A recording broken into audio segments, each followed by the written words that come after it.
Good evening and salutations, my GH fans. Let's start off with Alexis and Diane. Alexis has been super insistent on Gregory working at the paper, which, to be honest, makes no sense to me because it's not like this dude does not contribute. He doesn't, he helps brainstorm ideas and stuff like that. He comes in, he consults on different stories and stuff. And it's like, you know what? You're also saving a paycheck. So why are you so insistent on hiring this man? And he gets to a point where she even calls the dean to find out what's going on with this whole conflict of interest. And later on, she tells Diane that the dean said that this dude has not been working there in quite a while. And seeing how Gregory is telling Chase that he's been he's going to the hospital or whatever to check on migraines and renew his subscription and stuff like his prescription and stuff like that. It makes me think that most likely he's sick with something. Um,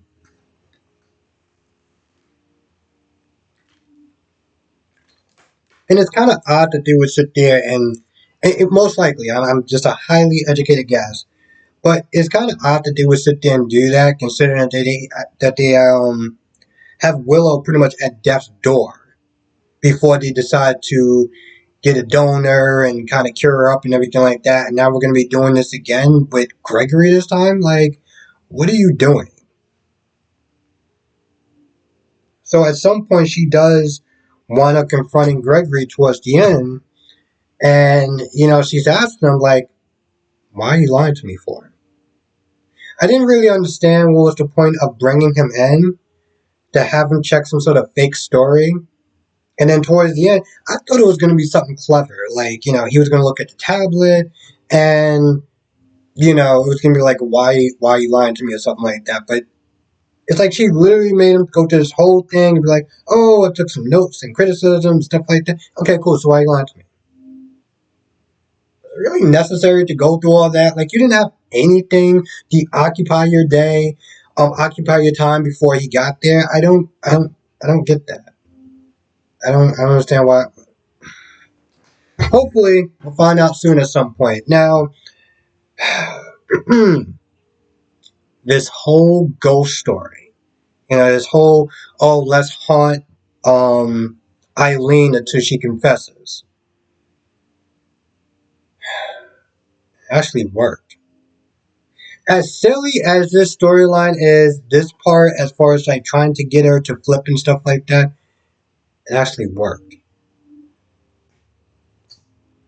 Yeah, I'm still just kind of taken back by the whole thing, but she confesses it all. I mean, she goes into full detail. Yeah, I did this, I did that. I helped with this. I made sure that you were at, like she confessed everything. And then, of course, because you had like the projection of Anna, and then you had like a face mask of like Anna, like in the dead body and everything like that. So when they got everything that they needed, the hologram thing went away. Anna came out, and Felicia was the person that was behind the whole dead body thing. So now at this point, they threaten her and say, listen, we could sit there and end your political career. We could sit there and get you locked up. There's a number of different things you can do. Either way, we're going to be ruining your life.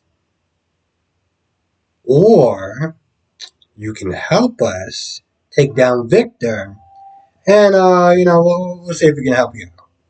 And at first, she tries to fight him a little bit. It's like, oh no, he'll kill me, this, that, and the third, and yada yada yada. But eventually, she caves and she decides to do it because, in all reality, it's a lot worse if they just sit there and um, tell the world. Tell the world what she did, because not only is she going to lose everything, but she's going to be a very, very, very dead woman. So she agrees to help. And it's really interesting just thinking about now we're finally starting to get to this point of taking Victor down. And it's how long has this guy been on the show for? And I know it was more than a year, right? Like a year and a half, give or take. And we're now starting to take him down. I guess we're going to start phase 2 of that, and that's going to last for like, what, year and a half, give or take. Come on, GH, I need you to pick up the pace. So, turns out that it was Molly's home pregnancy test. There's a point where Christina really needs to sit there and start using a little more brain power and just really start thinking things a lot more clearer. So she confronts Sam about the pregnancy test, and she's like, "Oh, it seems like you have something to tell me, right?" And Dante walks in. So Christina holds it behind her back, and Sam is. I guess Sam. The idea was Sam was supposed to. I'm just assuming Sam was supposed to come in there and distract Dante, while Christina puts like the pregnancy test away or whatever. But Christina, her infinite wisdom, is like, "Oh, so you two been holding out on me, right?" Sam's like, "No, what are you talking about?" So she shows him the home pregnancy test, and she's like, "Oh, so just that and the third or whatever." And then she realizes, she's like, "Oh, it's not yours. Oh, you didn't know?" And then Molly comes downstairs, and Molly's like, "No, it's mine," which at this point we already knew it was hers. So now she's just kind of standing there looking kind of stupid. I'm just like, you know, this is the second time that you did that you literally put your foot in your mouth. The first time, of course, was with the whole Sunny and oh, Carly's not coming. Yeah, she's not coming. So I'm sorry to sit there and let you know. And that's not exactly what Carly did not say that. Carly was like, "This isn't any of your business." You would have thought that she would have learned from the first time, but nope. Anyway, Molly is she's worried and stuff like that. TJ's reaction. They're both pretty busy. They want to sit there and wait till later on to have a child. But Christina and Sam kind of encouraged her to talk to TJ, and apparently they're going to sit there and do that. Now I do hope that they can be on more to kind of see how this whole thing unfolds.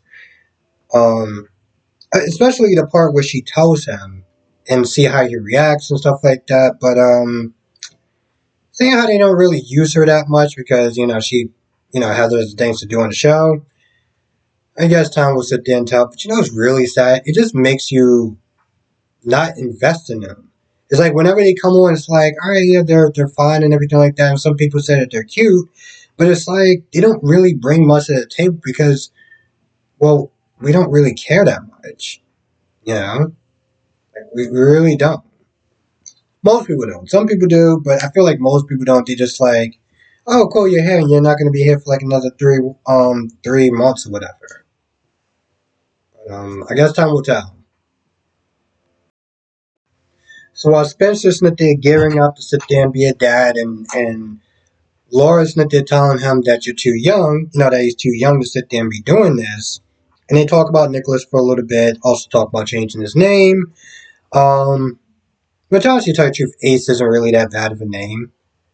If we could sit there and start changing some names, I would have just went with Wiley. But for some odd reason, they didn't want to confuse the baby, even though he was still a baby at the time, and they could have changed that name at any point in time. But for some odd reason, they want to sit there and stick with Wiley because that made sense to them.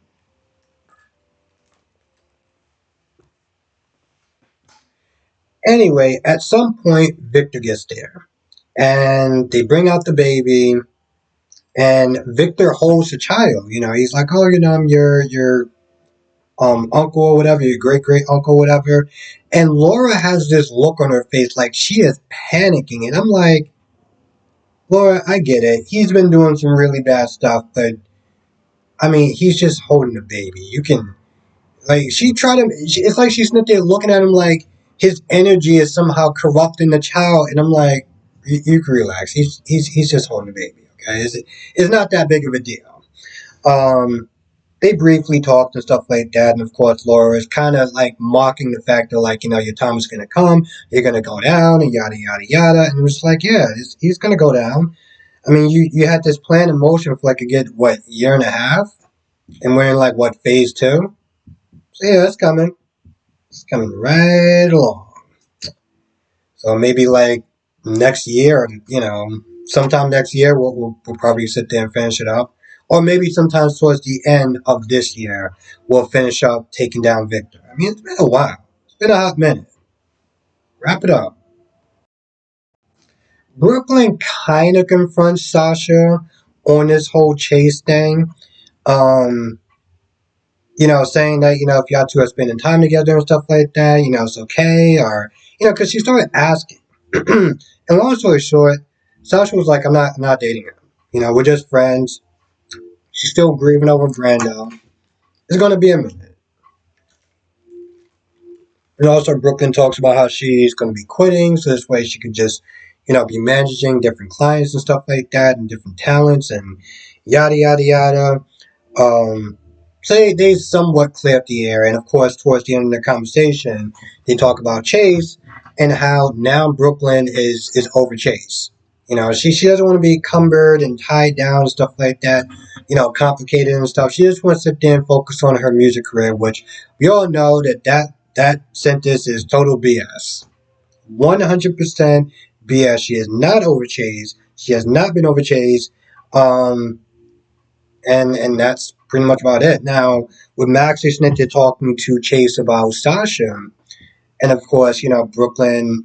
I mean, of course, Chase is like, no, I'm not with Sasha, and even with his dad, even when his dad, asked him about talking about Brooklyn and stuff like that, and how he's still upset with her, and playing around with his money and his job and stuff. And don't get me wrong, I'm totally behind that, but it's one of those things where it's like you can tell he's angry at her, but he does want to get back together with her. And it's like, if you do this, just pick a lane. Either you're going to accept her and all the badness that comes with that, all the shenanigans or whatever, or you could just not accept that life too. You know? Which, for soap opera purposes, they're going to sit there and try to get them back together. In reality, nah. Chick is way too messy, and he doesn't like that messy lifestyle. It's like there's literally billions and billions and billions of women on this planet. You don't have to be with her, you know. But for the sake of the show, this is what they're going to wind up doing. Now, I had this idea, maybe Maxie and Chase, but Maxie has bad luck dating law enforcement.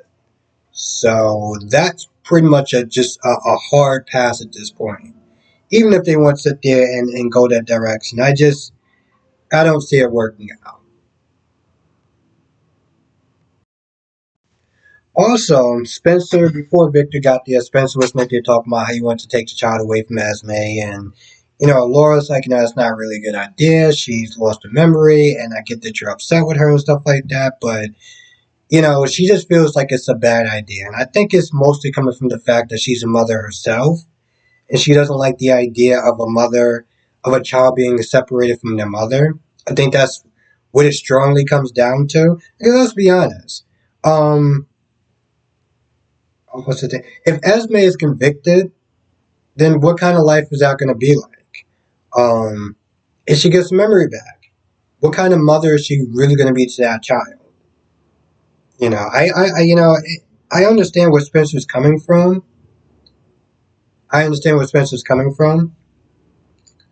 But he plans on taking the child home. And then Diane comes in there, and Diane's like, yeah, no, that baby's not going anywhere. And I'm just like, I thought you were representing it. I don't know, just the way that she came in, it's almost like she came in like she was representing somebody else. Like, oh, what do you think you're doing? So, I guess we're gonna find out on Monday what that was about. But, to be honest, I didn't expect that. I didn't expect him to just, take the child, just go on his merry way or whatever. I expected to be some sort of an issue. But if anything, I thought I was going to expect it more from, I don't know, maybe, I was to say, who's representing Esme? Um, Martin? Or somebody? I thought somebody else was going to sit there and intervene. I did not suspect it was going to be Diane. So, Yeah. I think that's about it. But I would sit there and say, like, on a scale of whatever to whatever, this was a fairly decent episode. Obviously the best part was Eileen confessing and his whole ghost thing, because as silly as it was, it worked and it did move the storyline along in a very odd way, but it served its purpose, so I'm not going to sit there and fully knock it. Just double check my notes. I feel like I'm missing something. I think that's about it. But on a side note, did anyone? Is it just me, or did anyone actually think that um, when the Anna, lookalike body, whatever, like popped up, for some odd reason, I thought it was going to sit there and switch around, and it was going to be Valentine. I don't know why, but I just thought it was going to be Valentine for some odd reason. I didn't suspect Felicia. So anyway, with that being said, I'm gonna go. I want to thank you for watching. Stay safe. If I did miss anything, because for some odd reason I always feel like I do. If I did miss anything, come to the live stream tonight, 8 p.m. Eastern, 5 p.m. Pacific. I do that Monday through Friday. I cover a lot of different soaps, Y&R, B&B, days. If I don't do days, and well, even tonight. I'm gonna finish watching Days, but I don't have enough time to sit there and do a review on it. So if you want to know my thoughts on that, come through. Um, yeah, I think that's gonna do it. I want to thank you for watching. Have a great, safe weekend, and I will see you in the next video.